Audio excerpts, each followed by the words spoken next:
আসসালামু আলাইকুম, welcome Lipa tiny world viewers. So আমি আরেকটা নতুন ব্লগ ভিডিও নিয়ে আপনাদের সামনে হাজির হয়ে গেলাম। সো আমেরিকার খোলা বাজার কি কি পাওয়া যায় আর কি সুবিধা পাওয়া যায় সেটা আমি আপনাদের সঙ্গে আজকে শেয়ার করব। সো চলুন দেখে নেওয়া যাক। এই তো আমরা বাচ্চাদের স্কুলে দিয়ে এখন হেঁটে হেঁটে যাচ্ছি শাক সবজির খোলা বাজারে, আর আমরা তিনজন মিলেই যাচ্ছি।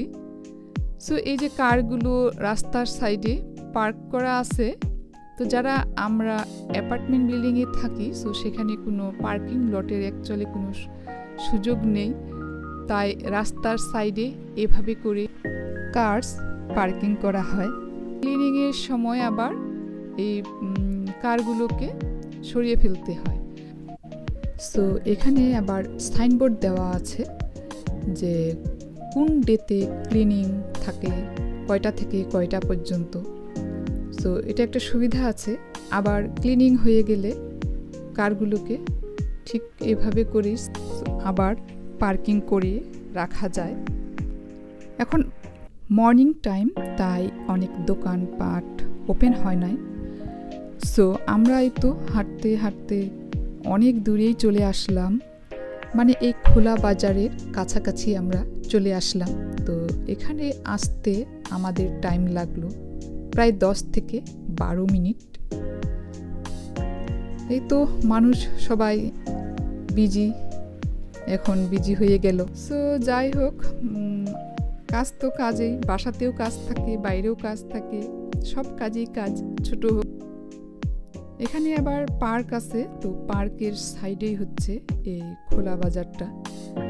আর খোলা বাজারে আবার বাজার করতে আনন্দই লাগে। তো এই তো আমরা খোলা বাজারেই চলে আসলাম, আর সবাই খুব সুন্দর করে যার যেটা পছন্দ নিচ্ছে এই খোলা বাজারে। তো এগুলো হচ্ছে আলু, আর আলুটা হচ্ছে একদম ফ্রেশ মনে হচ্ছে আর প্যাকেটিং করা। সো আর এটা তো মানে ফার্ম থেকেই নিয়ে আসে, তাই সব কিছুই ফ্রেশ পাওয়া যাবে। সো এখানে ধনে পাতা থেকে পেঁয়াজের কলি পর্যন্ত সব কিছুই পাওয়া যাবে। সো এগুলো ব্রেড, সো সব কিছুই অর্গানিক, একদম ফ্রেশ। সো কেউ এই মার্কেটটাকে আবার বলে থাকে গ্রিন মার্কেট, মানে বিউটিফুল লাগতেছে এত সবজি। তো আমরা বাঙালিরা যে সবজি খেতে পছন্দ করি সেগুলো আছে এখানে সব কিছুই। তো এগুলো হচ্ছে আবার হানি, সো হানি সোপও আছে এখানে, আবার হানি লোশনও পাওয়া যাবে এখান থেকে। একদম ফ্রেশ লুজ আলু। আর এগুলো হচ্ছে পেঁয়াজ, মানে পেঁয়াজের বস্তা কিংবা ব্যাগ যেটাই বলে থাকি। সো পেঁয়াজগুলো ফ্রেশ, আর ক্যাপসিকাম মানে যত সাইজের পাওয়া যায় সবগুলোই এখানে আছে।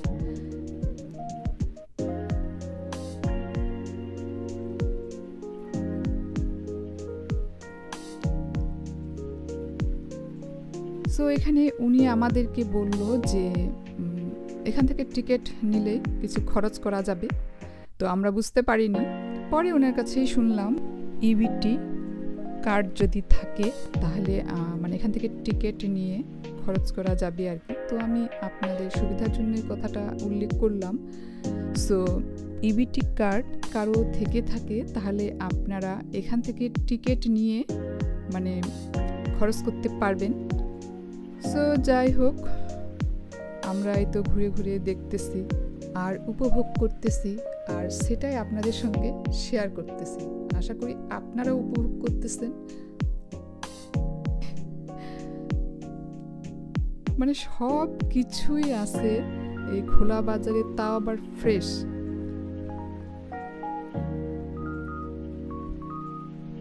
সো কোন সবজিটার কত প্রাইস সেটাই এখানে লেখা আছে খুব সুন্দর করে।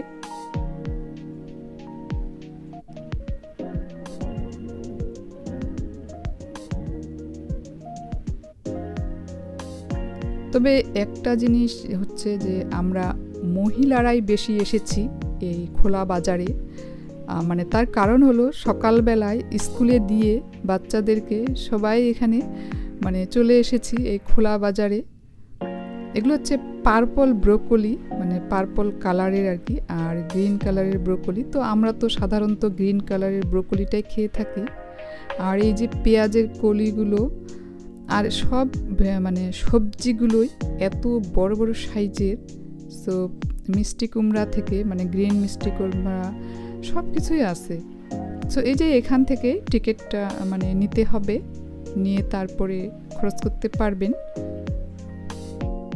যদি ইবিটি কার্ড থেকে থাকে। সো যাই হোক, তবে এই খোলা বাজারটা কিংবা ফ্লি মার্কেট কিংবা গ্রিন মার্কেট, সো এই মার্কেটটা মানে প্রতি শুক্রবারে এখানে বসে থাকে। তো আমার যেটা দেখি মনে হচ্ছে এক্ষুনি গাছ থেকে সবগুলোই তুলে নিয়ে আসছে। সো সেরকমই আর কি এই এখানকার খোলা বাজারের শাক সবজি ফল সব কিছুই একদম ফ্রেশ। তো যাই হোক, আমরা এখন বাসার দিকে যাচ্ছি। তো এটা চেস ব্যাংক, আর এই খোলা বাজারের পাশেই আছে বাস স্টেশন, সাবওয়ে মানে ট্রেন স্টেশন। সো সব কিছুই মানে কাছেই, মানে বাজার করে আবার সেই বাসে কিংবা ট্রেনে করে মনে হয় যাওয়া যাবে। তো আমি কোনোদিন যাই নাই, সো তাই তো মনে হচ্ছে যাওয়া যাবে, কারণ সব স্টেশনগুলোই কাছে। তে আমি এখানে দেখতে পেলাম ছোট্ট করে একজন ফ্রুটস নিয়ে এখানে বসেছে। সো আমি অবশ্য মানে আবার ঘুরে এসে ওনাকে বললাম যে এগুলো কত, তবে এখানে দামটা লেখাই আছে। সো রাস্তায় এত ঠান্ডায় উনি এভাবে মানে ফ্রুটস সেল করতেছে, আসলে অনেক কষ্টকর। মানে টাকা ডলার যেটাই হোক ইনকাম করা আসলে এতটা সহজ না। সো যাই হোক, কাজেই সব কাজেই কষ্ট আছে, ভালো আছে, মন্দ আছে। তো কেমন লাগলো আমার আজকের এই ব্লগ ভিডিও? ভালো লেগে থাকলে লাইক কমেন্ট শেয়ার আর সাবস্ক্রাইব করে পাশে থাকবেন। আল্লাহ হাফিজ, আসসালামু আলাইকুম।